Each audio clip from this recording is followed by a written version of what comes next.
तर मित्रांनो नमस्कार. तर फायनली आज मी केलं चेकआउट त्रिचीवरून आणि निघालो मदुराईसाठी. पण काकांना पिक्चर बसून फुर्सत मिळाली तर मग दिवसाची सुरुवात केली केळ्याच्या भजींपासून आणि ते खाऊन मला काय होऊ नये म्हणून समाप्त केली लिंबूच्या ज्यूसने.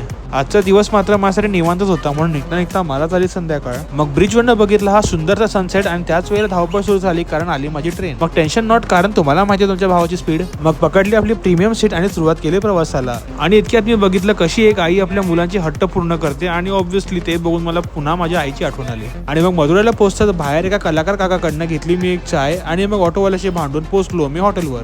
मग हे काका माझी एंट्री करत होते की MPSCचा अभ्यास हे मला काय कळालं नाही. आणि मग एवढ्या गरमीतून जेव्हा मला एसीचा रूम भेटला तेव्हा तर मी वेळात झालो.